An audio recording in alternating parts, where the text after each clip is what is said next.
Shalom. Shabbat Shalom. Wearing Nike, which is made by little Chinese kids in a factory, which I don't like.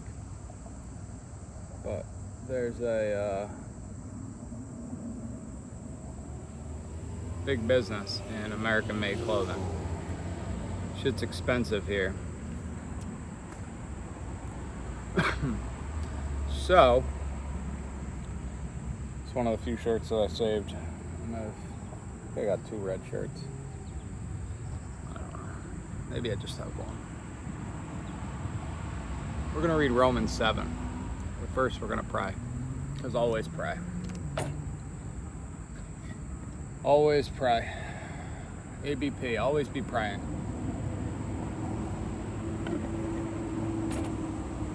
Everything you do, do it unto Elohim. You can do anything, as long as you're doing it unto Elohim.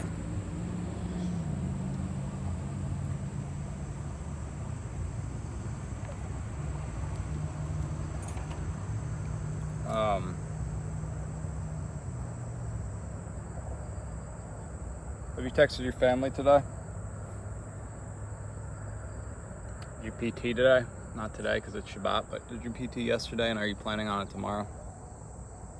Unless you take your Shabbat on Sunday, in which case do it today and don't do it tomorrow. It's warm out. The sun's cooking, which is good. We need the sun. I need the sun. Haven't been in the sun in a minute. You've seen the rain a lot, and it rained all today, but all this morning at least. And now we've got a beautiful sunny day before us as the clouds overcast because it's New York. Thumbnail is, as I was talking about the Erie Canal at the last Bible reading. So I came here and saw this gravestone to what once was the 8th wonder of the world, was the Erie Canal. Man-made structure. 8th wonder of the world. What about Yah's signs and wonders? What about all the things that he can do? Turn us against the things that inhibit us from our goals. It's the true workings. If you watch these through chronologically, you'll see a recording of my struggle with Elohim, as Israel did when he wrestled with the man, capital M man, who was then reckoned to him that he wrestled with God. Who was Yeshua HaMashiach? Most likely, I don't know, I wasn't there, but I'm sticking with the fact that he was Yeshua HaMashiach. So, you're going to wrestle with God, you're going to struggle, and the goal is to make you hate your sin. So, as we saw in Romans 6, that the death of our life is by the sin, in that we don't have the sin. He's not going to kill us because of the sin, but the sin is going to inhibit us from what he regards to us as sin, is what's going to inhibit us from achieving that next goal in our life. And so if we look at his rebukes and the notions of sin, then we will find the glory in the fact that he's making us hate the sin, and not the fact that he's taking away a part of life that we enjoy, because we end up having to hate the sin in order to receive everlasting life. And so it's kind of like, hey, how's it going? It's kind of a not a word play, but a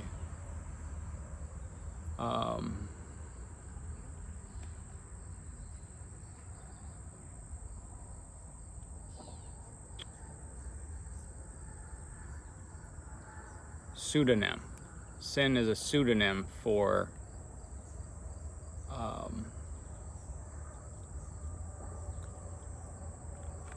what's the word? Inhibitions.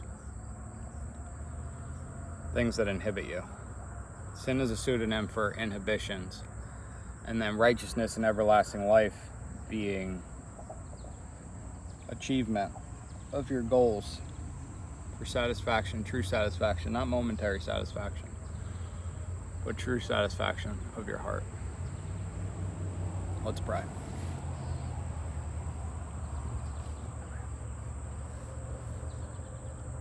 Oh, Father, yeah. Bless the viewers, bless these people.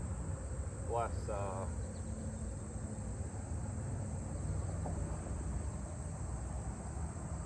people that I met in the park, and bless the people who didn't want to meet me.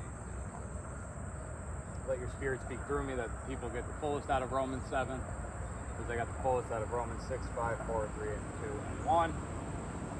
And let's serve you. Also bear witness to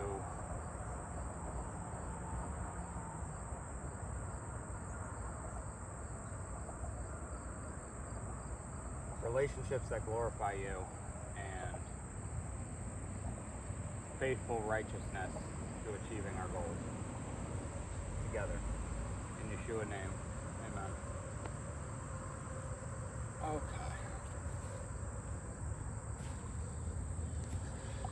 Okay.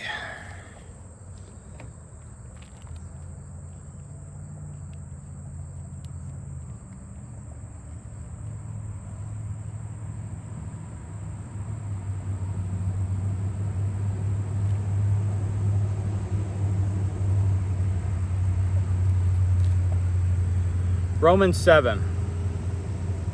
Or do you not know, brothers, for I speak to those knowing the Torah, that the Torah rules over a man as long as he lives. For the married woman has been bound by Torah to the living husband. But if the husband dies, she is released from the Torah concerning her husband. So then, while her husband lives, she shall be called an adulteress if she becomes another man's. But if her husband dies, she is free from that part of the Torah, so that she is not an adulteress, having become another man's. So, my brothers, you also were put to death to the Torah through the body of Messiah, for you to become another's, the one who was raised from the dead, that we should bear fruit to Elohim. For when we were in the flesh, the passions of sin through the Torah were working in our members to bear fruit to death. But now we have been released from the Torah, having died to what we were held by, so that we should serve in newness of spirit and not in oldness of letter. What then shall we say? Is the Torah sin? Let it not be. However, I did not know sin except through the Torah. For also the covetousness I knew not, if the Torah had not said, you shall not covet. But sin, having taken the occasion through the command, did work in me all sorts of covetousness. For apart from Torah, sin is dead. And I was alive from the Torah once, but when the command came, the sin revived, and I died. And the command, which was to result in life, this I found to result in death. For sin, having taken the occasion through the command, deceived me, and through it killed me. So that the Torah truly is set apart, and the command set apart, and righteous and good. Therefore, has that which is good become death to me? Let it not be. But the sin, that sin might be manifest, was working death in me through what is good, so that the sin through the command might become an exceedingly great sinner. For we know that the Torah is spiritual, but I am fleshly, sold under sin. For what I work, I know not. For what I wish, that I do not practice. But what I hate, that I do. But if I do what I do, how's it going? Good. Reading the Bible here. You ever read it? I have. Have you? Not all of it. Not all of it? Here, let me give you a card. You on YouTube? No. No? I can't. Have a good day. How'd you know? I assumed that you had kids. You've got a wonderful husband there, so Thank you. Yeah. have a good day. For we know that the Torah is spiritual, but I am fleshly, sold under sin. For what I work, I know not. For what I wish, that I do not practice. But what I hate, that I do. But if I do what I do not wish, I agree with the Torah that is good. And now, it is no longer that I that work in it, but the sin dwelling in me. For I know that in me, that is in my flesh, dwells no good. For to wish is present with me, but to work the good I do not find. For the good that I wish to do, I do not do, but the evil I do not wish to do, this I practice. And if I do that which I do not wish, it is no longer I who work it, but the sin dwelling in me. I find therefore this law, that when I wish to do the good, that the evil is present with me. For I delight in the Torah of Elohim according to the inward man. But I see another Torah in my members, battling against the Torah of my mind, and bringing me into captivity to the Torah of sin which is in my members. Wretched man that I am, who shall deliver me from this body of death? Thanks to Elohim through Yeshua Messiah our Master. So then, with the mind I myself truly serve the Torah of Elohim, but with the flesh the Torah of sin. Okay, so what a great way to start this reading off, talking about we have to become to hate the sin. That is the purpose of him convicting us in sin. Well, the Holy Spirit convicting us in sin is that we will always serve what we desire. And if we're desiring the constitutions of the flesh, the Torah of the flesh, we envelop ourselves in sin. We're therefore dwelling in sin. Or do you not know, brothers, for I speak to those knowing the Torah, that the Torah rules over a man as long as he lives. This is the capital T Torah. This is the real Torah. So, the Torah rules over a man as long as he lives.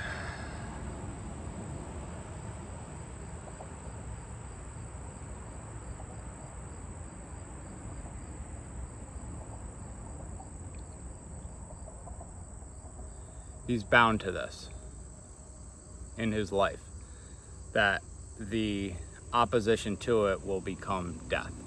You feel a sense of guilt when you murder. You feel a sense of guilt when you adulter. You feel it hardens your heart. It makes you have regrets. It does not serve you. You're serving it. Okay? For the married woman has been bound by Torah to the living husband, but if the husband dies, she is released from the Torah concerning her husband. So then, while her husband lives, she shall be called an adulteress if she becomes another man, but if her husband dies, she is free from that part of the Torah, so that she is not an adulteress, having become another man's. So, my brothers, you also were put to death to the Torah through the body of Messiah, for you to become another's, the one who was raised from the dead, that we should bear fruit to Elohim.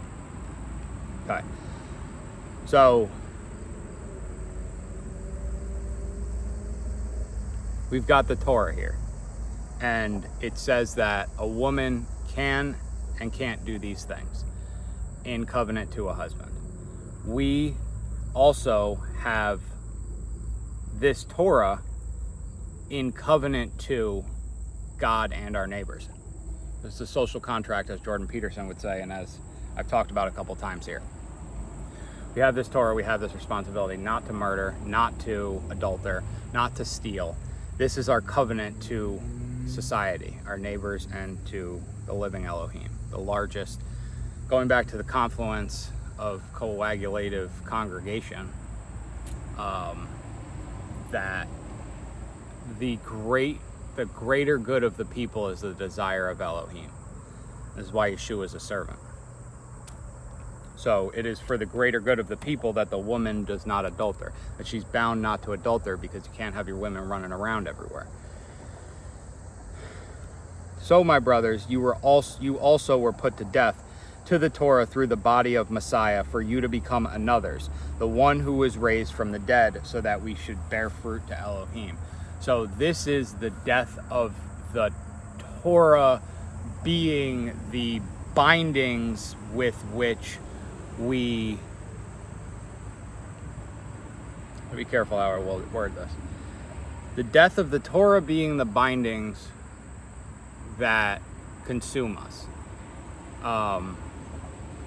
We still have the confines of the social contract, but we don't have the ingredient listed recipe as for our righteousness, our salvation. It's not through the Torah. It is through the Messiah, the belief in Messiah. The belief gives way to the ability to follow the Spirit, as opposed to, I've said that the Torah is the script and the Spirit is the improv. And so when we can follow the Spirit, we gain a nature of achievement, of righteous achievement, because we don't have, we're not like, we won't go to do something and go down our checklist saying, does this follow Torah? We will go to do something following the Spirit and telling us to do it. And so the sin, as we'll get to, is when we follow the sin regardless of whether it goes against the Spirit or not. And before we just had the Torah to tell us this would go against Elohim, but now we have the Spirit to tell us this goes against our sense of the desires of our heart, that our joy might be complete. For when we were in the flesh, the passions of sin through the Torah were working in our members to bear fruit to death. The passions of our flesh, the passions of sin through the Torah were working in our members to bear fruit to death when we were in the flesh. Now we're in the Spirit. Okay, so when we're living in the flesh without the Spirit, the passions of sin, whatever will get us by, the drink, the smoke, the food, the whatever, whatever your sin is, insert sin here. And that is what will get you by via the passions of sin in the flesh. Through the Torah, the working in our members to bear fruit to death. Because through the Torah, through the script, well, it doesn't go off script, so we're going to do it perfectly. But do you know how many great movies have been made and the greatest scenes in them have been because of the improv of the actors? So if you follow perfectly the Torah, you're not going to live your best life. You're going to end up failing in that you go against the Spirit following the Torah. And this is, for me, this is the inhibitor of a lot of Christians, because they just don't get the fact that there is, you can't follow every desire of your heart. But if you want something, like Christians don't have to be poor. They don't have to own nothing. They don't have to have certain, and don't get me wrong, with owning nothing, there is a freedom that comes with it and a perfection bound by it, where you are no longer, you can't possibly be bound to the flesh because you have no fleshly possessions. Everything is in the Spirit because everything is communally shared. So you end up having, when you have, you don't have to be poor, you don't have to have nothing, you don't have to never drink, you can't be drunk, you can't allow the drinking to consume you. You're not supposed to never eat, you can't let the food consume you. You have to eat when the Spirit tells you to eat. This is the hardest thing about following Elohim, is being in the Spirit, but that is the true nature of perfection, is being in the Spirit, and it is the most efficient to give everything up in order that you can be in the Spirit without the liabilities of the flesh clinging onto you. Working in our members to bear fruit to death. Again, that's sin, that death, the liability of the flesh clinging onto you, the fleshly possessions clinging onto you. Those are the fruit that will be born unto death. But now we have been released from the Torah, having died to what we were held by, so that we should serve in newness of spirit and not in oldness of letter. Now, does this mean that we don't do any of the Torah? No, we need our day off. As you know, as I was saying, if your Shabbat is Sunday, okay, well, we'll get to Colossians where it says, judge not a man what day he keeps his Sabbath. But if we don't keep the Sabbath at all, if we don't abide by the spirit of the Sabbath, by the rules of the Sabbath, then we're going to be enticed by the lusts of the flesh and still be consumed by sin, because we're doing for us and not for Elohim on that Sabbath day. So, how's it going? Hi. Doing a Bible reading on YouTube. You ever read it? No. No? That's interesting, though. Yeah. Are you on YouTube at all? No, I usually don't because my girlfriend used to send me so much stuff off it. Okay. That I just, deleted it, and I just have never gone back onto it. But that's a great idea. Thank you. Do you go to church at all, or? I visit. You visit? I visit. There, I'm going to give you a card. If you ever want to look it up, there's a QR code on there, or you can just search me on YouTube. What's your name? Chris. Chris? I'm Dylan. Dylan, nice to meet you. You as well. Yeah. You're welcome to join me as well if you want. Oh, You're welcome to join me. yeah, that's my mission. I got to be to work at 5. Okay. But thanks. Enjoy your day. Bless you. Yeah. Trying to clean up the world. Yes.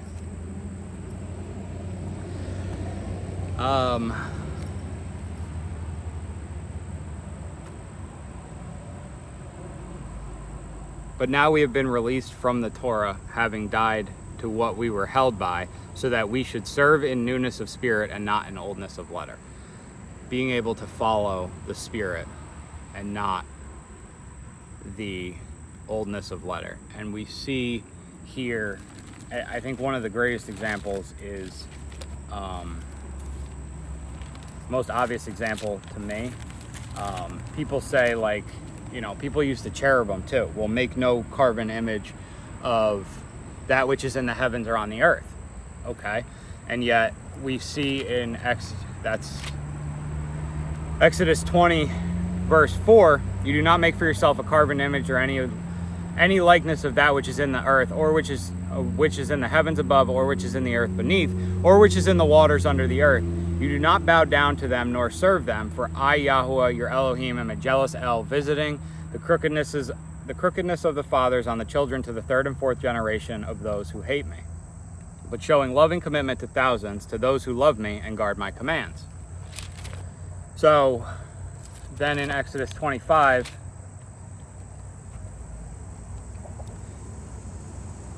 and you shall make a lid of atonement of clean gold, 2.5 cubits long and 1.5 cubits wide, and you shall make 2 cherubim of gold. Make them of beaten work at the 2 ends of the lid of atonement, and make 1 cherubim at one end and the other cherubim at the other end. Make the cherubim from the lid of atonement at its 2 ends. Cherubim are obviously something that are in the heavens above and on the earth beneath, as he put them in the Garden of Eden to guard it. So what do we got going on here? Well, let's go to Leviticus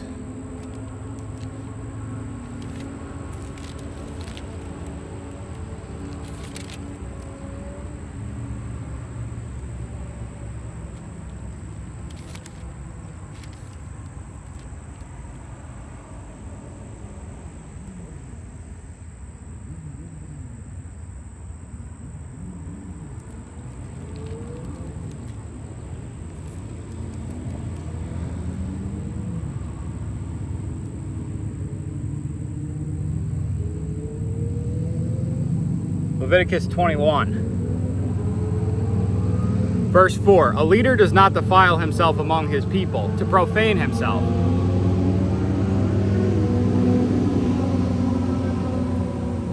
There's motorcyclers are going on in the other lane up a curvy hill to pass a car. A leader does not defile himself among his people to profane himself. They do not make any bald place on their heads, and they do not shave the corner of their beard, and they do not make a cutting in their flesh. They are set apart to their Elohim, and do not profane the name of their Elohim, for they bring the fire offerings of Yahuwah and the bread of their Elohim, and shall be set apart. They do not take a woman who is a whore or a defiled woman, and they do not take a woman put away from her husband, for he is set apart to his Elohim. And you shall set him apart, for he brings the bread of your Elohim, he is set apart to you. For I, Yahuwah, setting you apart, am set apart. And when the daughter of any priest profanes herself by whoring, she profanes her father, she is burned with fire. Okay. Now, if we go to Hosea, chapter 1. The word of Yahuwah that came to Hosea, son of Beeri, in the days of Uzziah, Jotham, Ahaz, and Yehizekiah, sovereigns of Yehuda, and in the days of Jeroboam, son of Joash, sovereign of Yisrael, The beginning of the word of Yahuwah with Hosea. And Yahuwah said to Hosea, Go, take yourself a woman of whoring and children of whoring, for the land has utterly whored away from Yahuwah.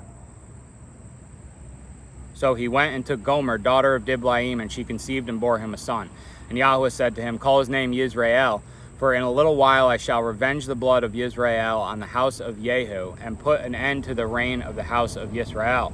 And it shall be in that day that I shall break the bow of Yisrael in the valley of Yisrael. And she conceived again and bore a daughter. And he said to him, Call her name Lo Ra'amah, for no longer do I have compassion on the house of Yisrael so as to forget them at all. But I shall have compassion on the house of Yehudah, and save them by Yahuwah their Elohim, and not save them by bow or by sword or battle, by horses or horsemen. And she weaned Lo Ra'amah, and conceived and bore a son. And he said, Call his name Lo Ami, for you are not my people, and I am not for you.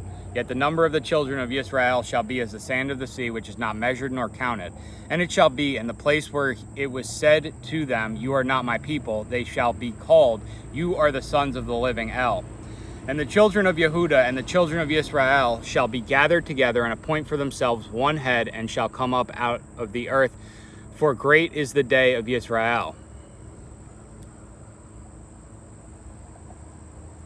Okay, and then let's go to chapter 3. Because we know in Exodus 20, this is infamous, this is famous. There's no question about this one here.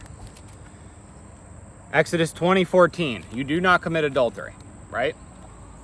Okay, now if we go to Hosea chapter 3, then Yahuwah said to me, Go again, love a woman loved by a friend and an adulteress, according to the love of Yahuwah for the children of Israel, though they are turning to other mighty ones and love their raisin cakes. So I bought her for myself for 15 pieces of silver and 1.5 omers of barley. And I said to her, You are to remain with me many days. You are not to whore, nor become any man's, and so I shall also be toward you. For many days the children of Israel are to remain without sovereign and without prince, and without slaughtering and without pillar, and without shoulder garment or house idols. Afterward, the children of Israel shall return and seek Yahuwah their Elohim, and Dawid their sovereign, and fear Yahuwah and his goodness in the latter days. So how are you going to tell me that there is no violation of the Torah, that the Torah is the complete word and law and lay of the land, and then you're going to have Yahuwah directing people to violate Torah for his benefit? And that is the trouble with sticking to the script. Because if you stick to the script entirely, then you don't have the ability to follow the Spirit. And so it's not that the Torah is dead. The Torah is still the structure for life, but you have to violate the Torah at times to follow the Spirit. But you have to follow the Spirit in violation of the Torah.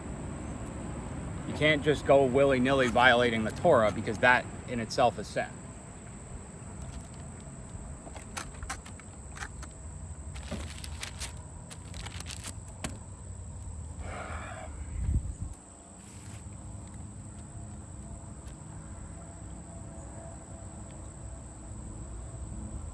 So that we should serve in newness of spirit and not in oldness of letter.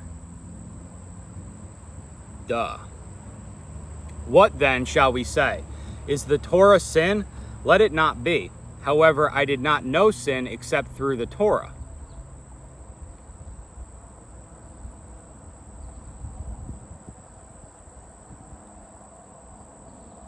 For also the covetousness I knew not, if the Torah had not said, You shall not covet. You don't know what these sins are. So like I said, in our daily life, we don't covet, we don't adulter, we don't murder. But when Yahuwah says covet, adulter, and murder, you better covet, adulter, and murder.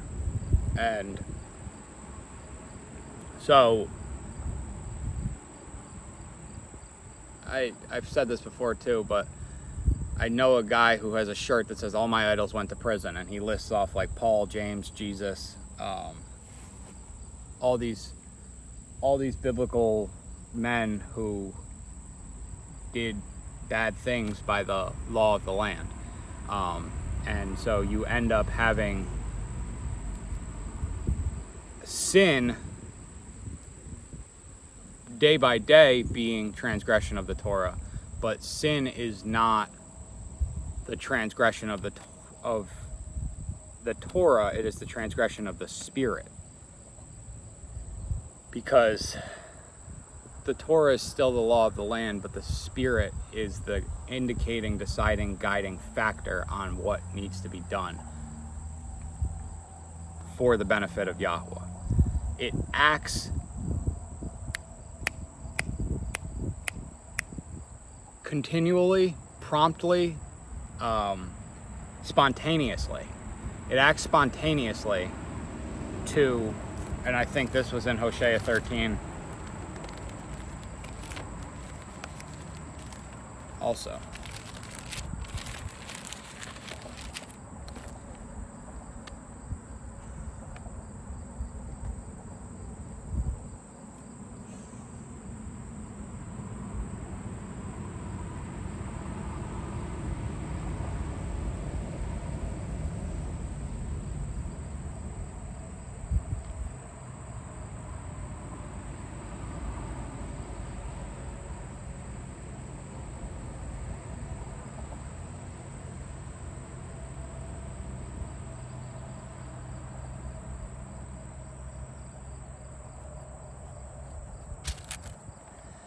(14:4).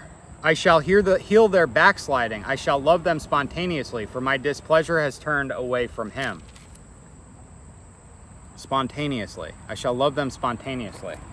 Randomly, miscellaneously. You're going to be given what you desire, and you have to be ready to receive it. It's not going to be on the contract that you have built with Elohim, which is the Torah. It is going to be by the Spirit.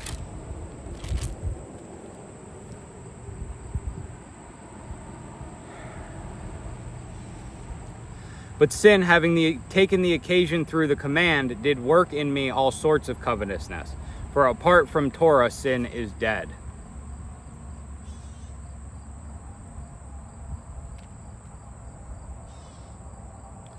Having taken the occasion through the command.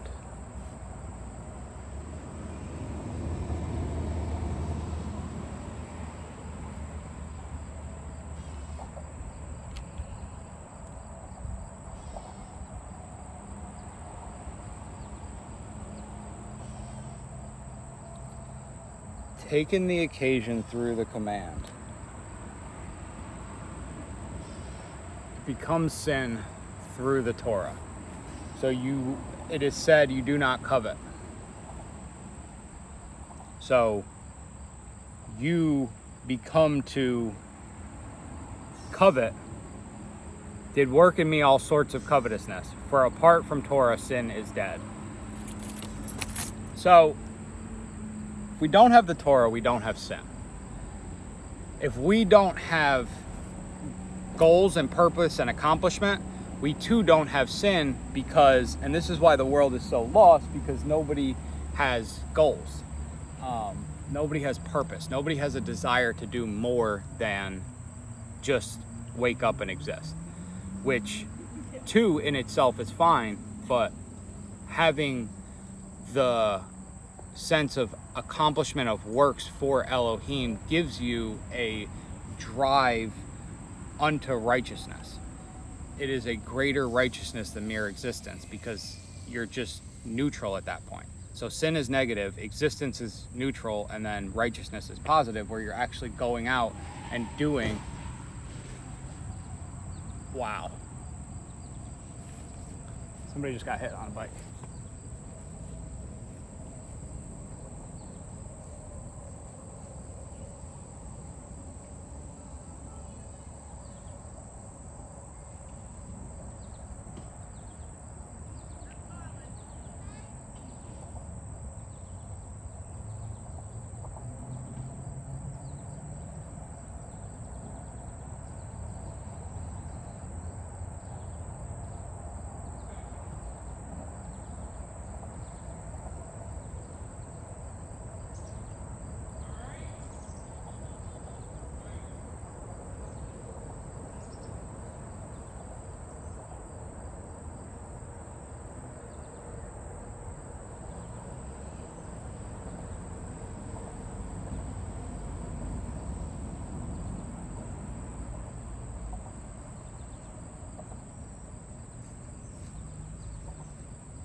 Man, talk about grace.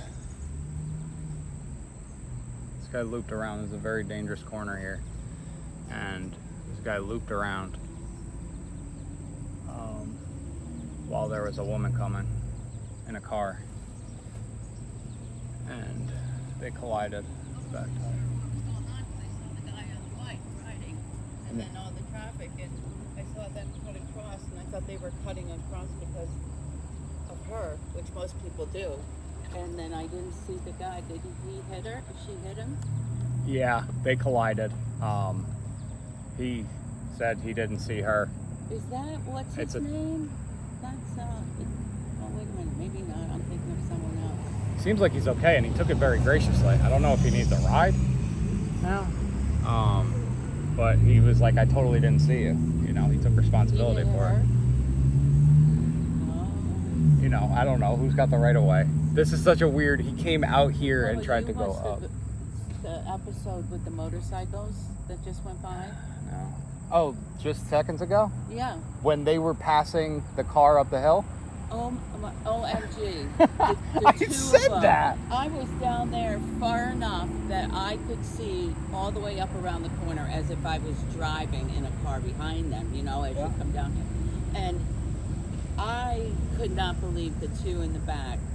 By the time he hit that corner, he was way in the middle lane on the left-hand side. Incredible. Both of them. Like, fouled. What are they doing? What are you? I mean, I rode motors. She just left. He's totally took responsibility for it. He didn't want anything to. He was like, it's totally not your fault. I don't know. I don't know. But he seems okay, and he's riding away, and so. God bless him. The man right there. Well. Oh, God bless him. Yes, that's what I just said. Wow, yeah, so that was it too, and I just kept walking and my head down just praying that no crash. I don't want to hear a crash. I don't want to hear a crash. And then this poor guy becomes a casualty. What's that? This poor guy becomes a casualty, but I guess this was a lot more low speed, and you know what I mean? Well, he probably, yeah, I'm sure he's done it many times. I have to go up and go around, so I'll be looking for him. Well, you be careful too. Yeah. It's crazy out here today. What's going on? Bless you, miss. You pray often? Every day. Do you? Of course. Okay. Good for you. Okay, like a devotional? Word book?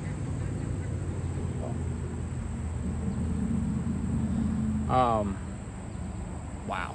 She saw the two guys on the bikes too. That's crazy. What is going on with this world?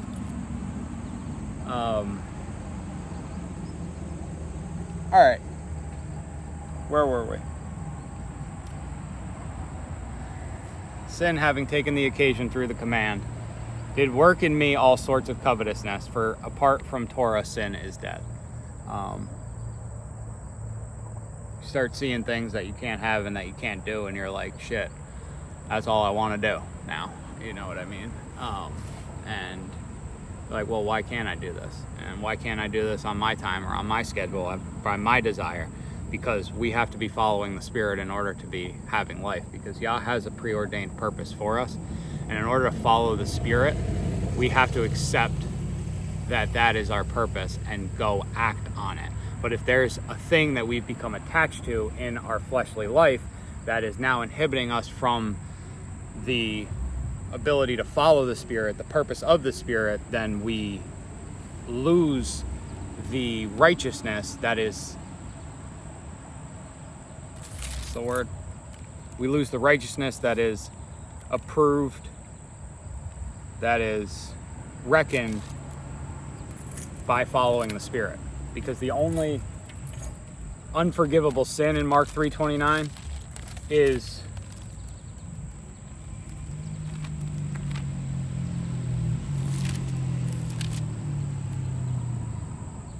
(3:28). Truly I say to you, all the sins shall be forgiven the sons of men, and whatever blasphemies they speak. But he who blasphemes against the set apart Spirit has no forgiveness forever, but is subject to everlasting judgment. because they said he has an unclean spirit. So because you're not following the Spirit, you're having an unclean spirit, you lose the righteousness and thereby the blessings.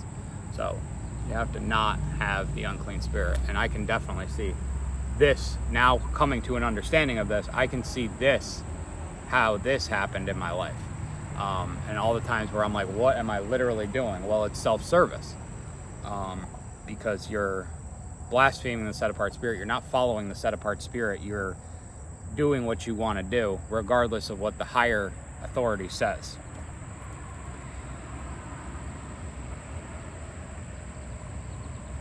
And I was alive apart from the Torah once, but when the command came, the sin revived and I died. I was alive apart from the Torah once, but when the command came, the sin revived and I died. This is the command of Yeshua. He was alive apart from the Torah once.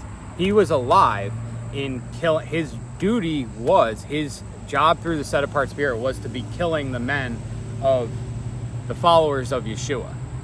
People like Stephanos, and going and grabbing people from Damascus. He was alive in that. He was righteous in doing that. But when the command came, once Yeshua came and said, you no longer do this, the sin revived and I died. Now if he goes and kills people of Jesus, now he is no longer righteous in doing this.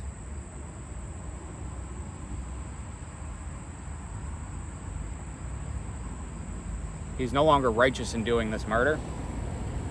So even right there, I mean, literally, Paul states right there, he is found alive and righteous in doing murder and apart from the Torah. But when the command came, the sin is revived and I died. Now he's dead and he's got to be made alive through Yeshua in order that he can be. I want to say Michelle. I'm trying to remember her name. I'll replay the video.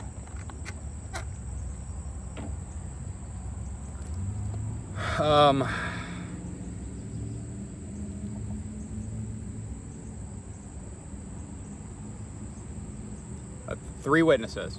We've got adultery, defilement of the leader, and murder. Three witnesses of the Spirit leading somebody to go against the Torah, against the Big Ten of the Torah.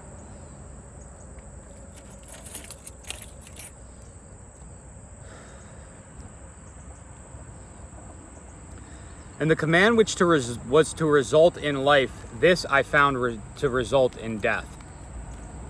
That's just another way to say that he was commanded, he was following the Spirit in killing the followers of Messiah. He found life in that, and now he's finding it to result in death. For sin, having taken the occasion through the command, deceived me, and through it killed me. Now, through the occasion of the command, as soon as the date of the command comes, that occasion, sin deceived me, and through it killed me. He would have been dead if he continued doing that.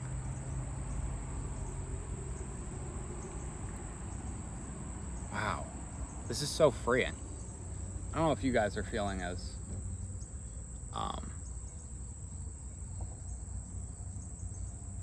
much weight lifted off of you. Father, take the rest of this too. There's a little bit more. In finishing this, we're going to uncover some stuff. Praise Yahweh. I'm so excited. I'm so proud to be reckoned as a part of this. It may not be realized now, but I've never heard spoken the things that I'm saying, and so I know that the words that I'm speaking are going to be revolutionary.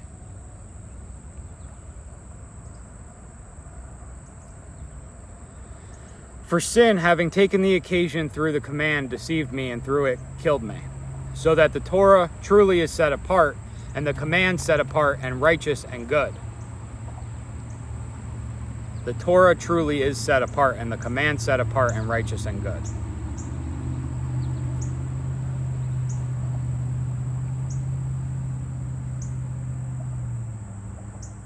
It feels like there's a giant bug on my ribs.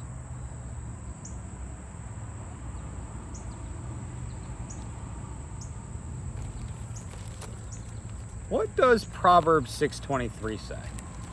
Because we have a distinction here made between the Torah and the command. For the command is a lamp and the Torah is a light. The command is a lamp and the Torah is a light. So the Torah is what will give. The Torah will show us the way. The command is the vessel that contains the light, the way, that contains the projection of the way. So for this time, the Torah contains the projection of the way because the Spirit is not yet poured out on all flesh. And so now the Spirit is becoming the, where does it say it? The Torah is truly set apart and the command set apart. The way is set apart. Our Torah becomes the following of the Spirit. And we can't have following the Spirit without a level of structure that the Torah provides. Like I said, generally, day to day, we don't walk around and murder and adulter. But because these actions gave way to the desire of Elohim, we need to make ourselves available to these actions. We can't say, no, never will I do this, because there's times where righteousness is done by this. And so it's just breaking our framework of complete obedience. So the Torah we live within, but there's times where we got to go outside the box.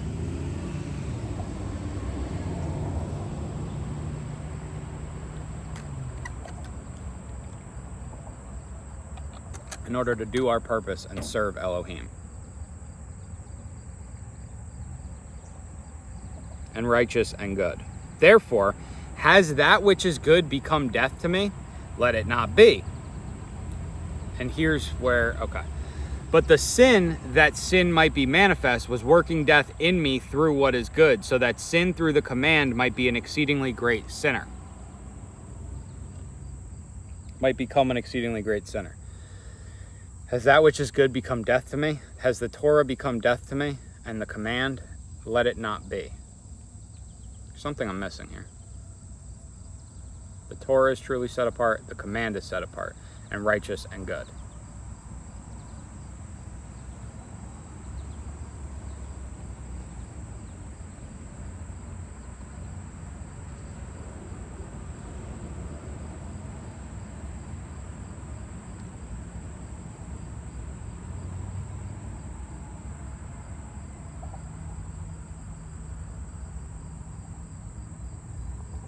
Satisfaction will be taken with you if you follow the Torah completely. It's a cop-out. In doing that, because it is the way, like if your boss says to you, we need 500 blue picnic tables, which is what we're sitting on right now.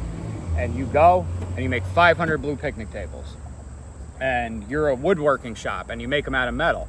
And you order them and you're like, oh, well, I thought that you wanted 500 blue picnic tables. Well, yeah, but I wanted you to make these 500 blue picnic tables. So you accomplished the task, but you didn't do it according to the desire of Elohim. And this is going back to the inhibitions of Christians. This is where they limit themselves. They say, I will work within this box because it guarantees me salvation, but you need to, and righteousness, but you need to now go to a degree of risk-taking where you might fail and you might be damned to hell by your sin, but you have to follow the Spirit. Even so, let's look at, we've compared these before, and this is going to become a great example. Okay.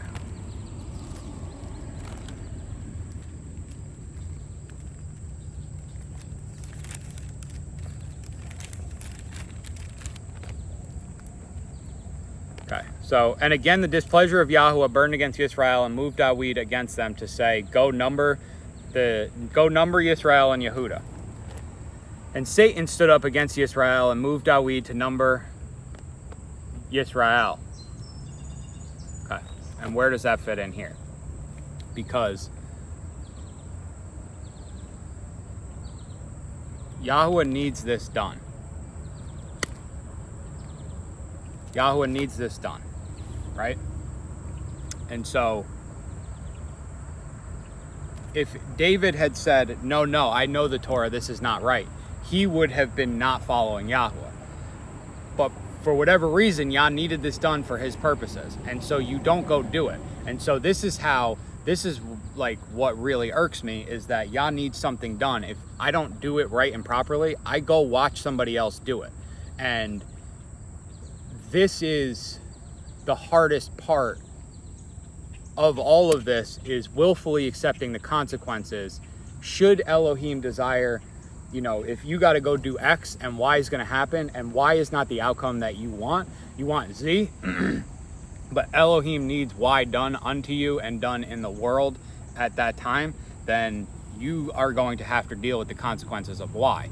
And that is what's going on with this, is that this is the hardest part about this. And this is truly what people fear about this, is accepting the consequences of Y. And this is where I went astray. I accepted the consequences of Y at 19 years old by doing what needed to be done, and then there being an arrest made because of it, going to jail because of what needed to be done. But I did it willfully, knowing that Y was a possible consequence, and Y became the consequence. But I wanted the consequence of Z.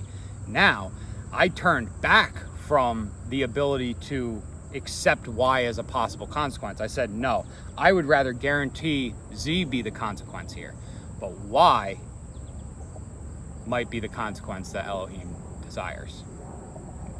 And so now we have to make sure that we're taking those risks and desiring whatever outcome Elohim drives us to.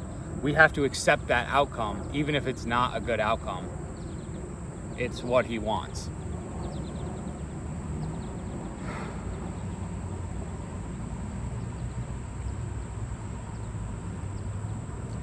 Therefore has that which is good to become death to me, let it not be. Which goes back to fear. Let it not be. But the sin, that sin might be manifest, was working death in me through what is good, so that sin through the command might be an exceedingly great sinner, which we rebuke fear in the name of Yeshua HaMashiach.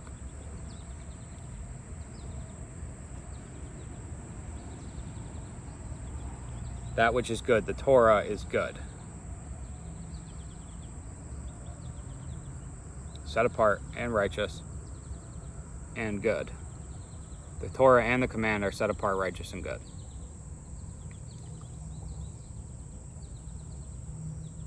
That which is good become death to me, let it not be. But the sin, that sin might be manifest, was working death in me through what is good, so that sin through the command might become an exceedingly great sinner.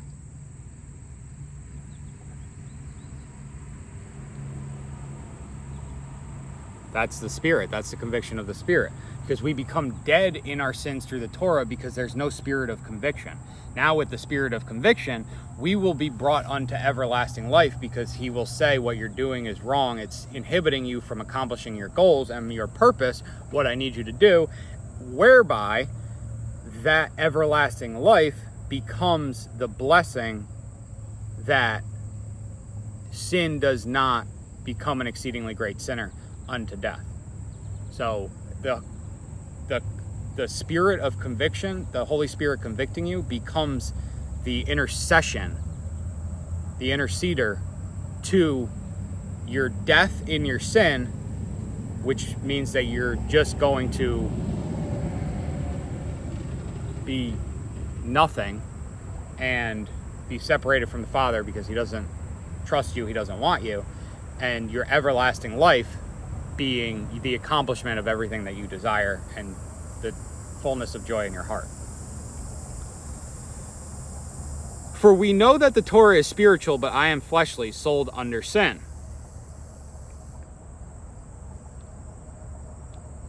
For what I work, I know not. For what I wish, that I do not practice. But what I hate, that I do. That is sin. We started out talking about, in this video, about hating sin. We have to get to a point where we hate the sin because we see that it is inhibiting us. And a psychologist said once that, this was given to me by one of my bosses, that a psychologist gave him, that you will only change when the pain of change outweighs the fear of staying the same, which is very true here. We have to grow to hate the sin.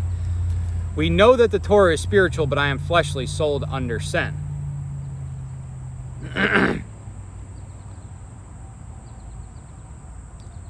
Bought with the price of the blood of Messiah. We are sold to Elohim under sin. Sin is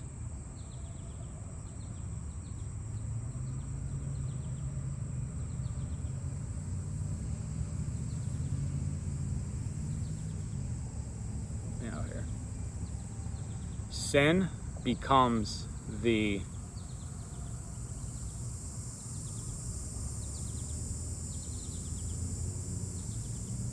contract. When you say, I am a sinner, that allows Messiah to come into your life. The acceptance that you are a sinner, that you're not perfect. And so that's why you have to pray that prayer of redemption, the sinner's prayer. Which might be two separate things. I'm not familiar with all the formalities of Christianese, but you admit that you're a sinner. You allow Messiah to come into your life.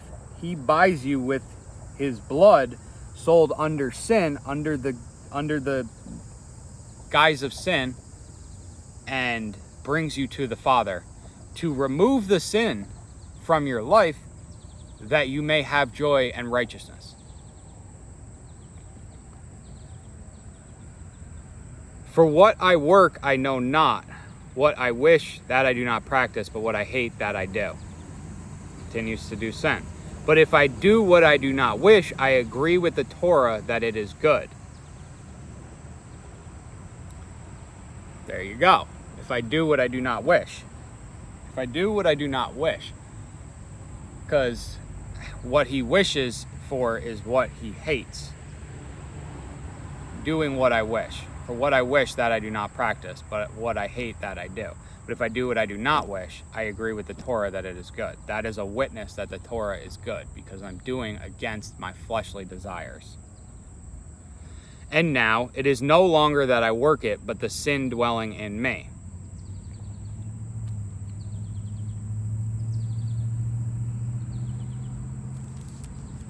It is no longer I that work it, but the sin dwelling in me. For what I work, I know not. For what I wish, that I do not practice. But what I hate, that I do. But if I do what I do not wish, I agree with the Torah that it is good. And now it is no longer I that work it, but the sin dwelling in me.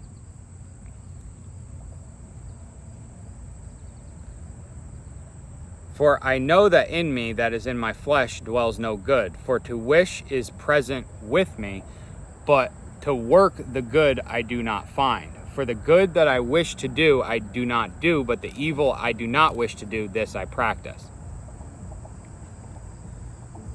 This is the continuance of sin.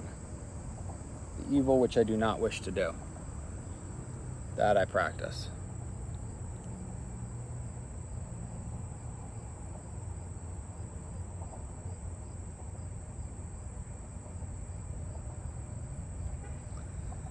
But if I do what I do not wish, I agree with the Torah that it is good.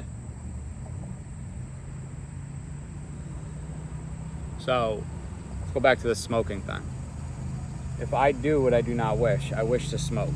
If I do not smoke, I agree with the Torah that it is good. And now it is no longer that I that work it, but the sin dwelling in me. So the sin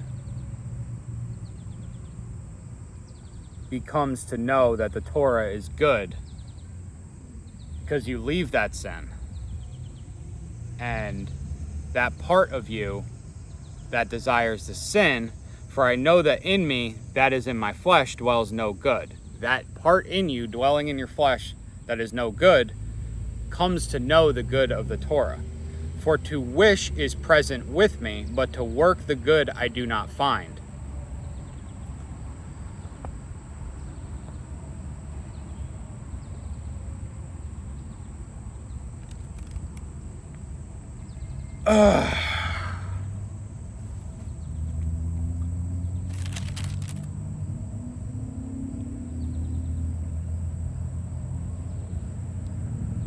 I still wish the desires of my flesh in my weakness, but to work the good I do not find.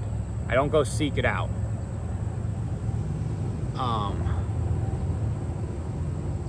For the good that I wish to do, I do not do, but the evil I do not wish to do, this I practice.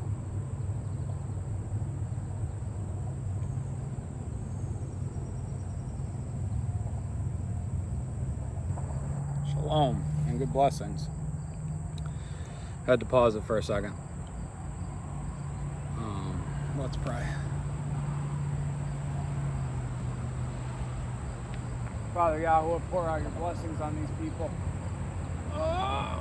Let the Spirit speak through me. Lift me up that I may be set apart and counted righteous to accomplish my goals. In Yeshua's name.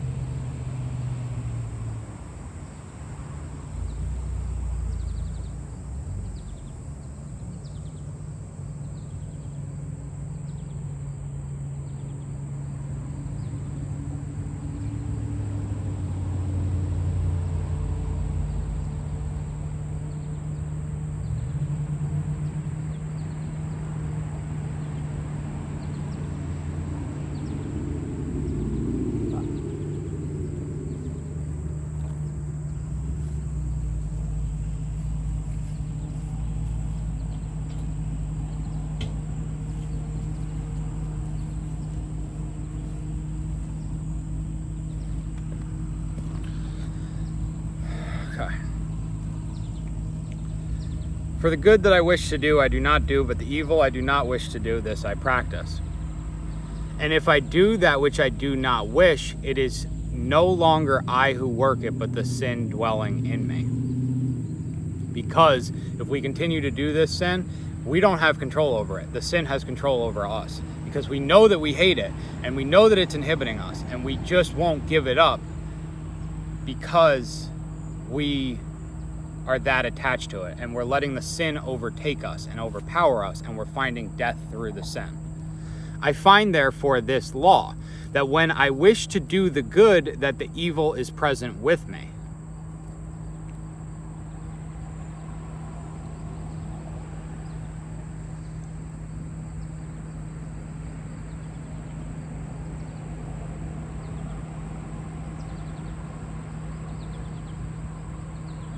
And that is when you're getting the most attacked. When you're doing the good, the evil is present with you.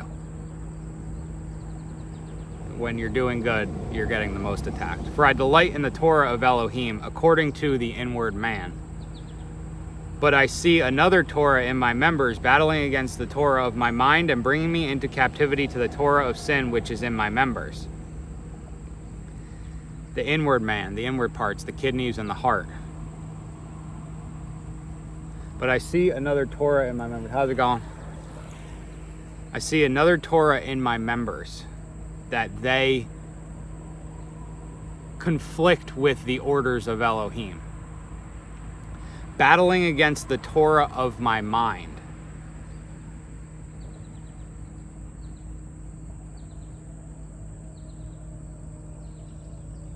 Your mind knows what you want, and your heart knows how to get it. And then your flesh, the rest of your body, your other members, conflict with those desires in that they end up having a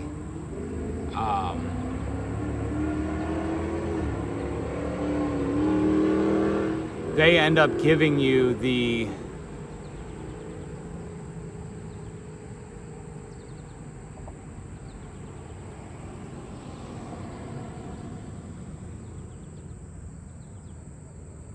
nervousness, the lust for sin.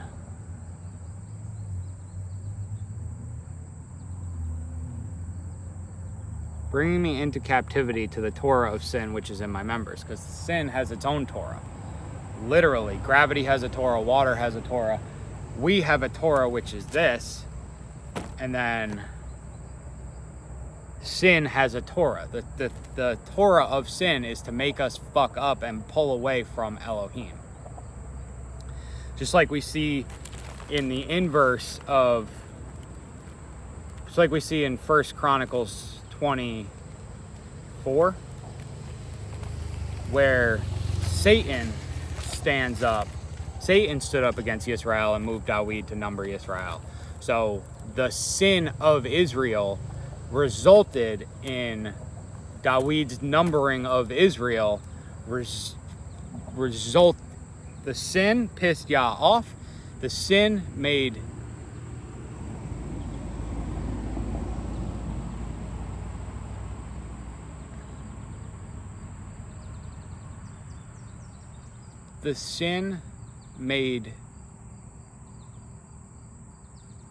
qualm with Israel, and David went to count Israel. That's beautiful. It's a beautiful connection there. This whole book is completely intertwined. If we had to like draw this, it would be a fucking rubber band ball.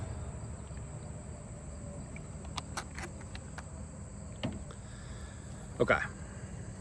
Wretched man that I am, who shall deliver me from this body of death? Thanks to Elohim through Yeshua Messiah our Master. So then, with the mind, I myself truly serve the Torah of Elohim, but with the flesh, the Torah of sin. Know the difference. The Torah of Elohim brings everlasting life, and the Torah of the sin brings death. Wretched man that I am, who shall deliver me from this body of death? For Elohim so loved the world that he gave his only brought forth son. John 3:16. For Elohim so loved the world that he gave his only brought forth son, so that everyone who believes in him should not perish but possess everlasting life. In Yeshua's name. Praise Yahweh.